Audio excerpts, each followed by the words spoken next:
India movie trend Tollywood కి ఎంతగా కలిసొచ్చిందో అంతగా పంచ్ ఇచ్చేలా ఉంది.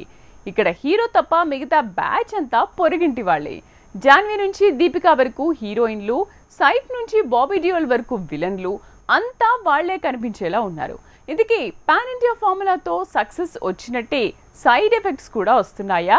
Take a look. Deepika Padukone project K shooting ని పూర్తి చేసుకున్నట్టే కనిపిస్తోంది.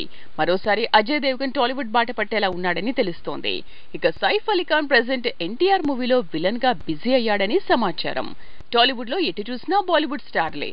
అదే ఇప్పుడు కొత్త డౌట్లు, సరికొత్త భయాలకు కారణమవుతోంది. ఒకప్పుడు బాలీవుడ్ వెళ్లాలంటే ఎంతో పెట్టి పుట్టాలని అనుకునే స్టార్స్ ఇప్పుడు తెలుగు స్టార్లను చూస్తేనే బాలీవుడ్ కంగారు పడే పరిస్థితి వచ్చింది. పాన్ ఇండియా ట్రెండ్ అలా మార్కెట్ బెండ్ తీసింది. అయితే ఈ ఫార్ములాకు సైడ్ ఎఫెక్ట్స్ ఇప్పుడు కనిపిస్తున్నాయి.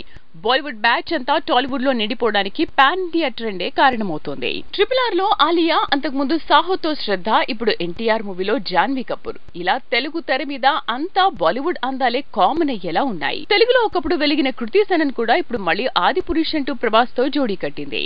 ఇది బాలీవుడ్ మూవీనే అయినా అంతా తెలుగుమయంగానే ఉంది.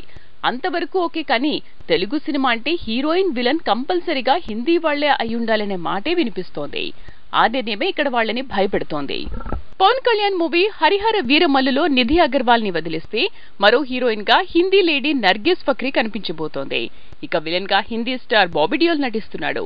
సో తెలుగులో మొత్తం హిందీ స్టార్ల పనితనమే కనిపించేలా ఉంది. ఇక పృథ్వీరాజ్ మూవీతో మెరిసిన బాలీవుడ్ లేడీ మనుషి చిల్లర్ కూడా వరుణ్ తేజ్ తో జోడీ కట్టింది. ఫైట్ ఎడ్జర్ బ్యాక్ డ్రాప్ లో తెరకెక్కే తెలుగు సినిమా చేయబోతోంది. టాలీవుడ్ సినిమా పాన్ ఇండియా లెవెల్లో దుమ్ము దులిపింది, ఇంకా దూసుకెళ్తూనే ఉంది. అలా అని చెప్పి కొత్త పాన్ ఇండియా మూవీలకు హిందీ స్టార్లను తీసుకోవడమే ఈ ఫార్ములా సైడ్ ఎఫెక్ట్ అంటున్నారు. దీంతో ఇక్కడ స్టార్లకు, విలన్లకు పని దొరకడం కష్టంగా మారేలా ఉందనే మాటే వినిపిస్తున్నాయి.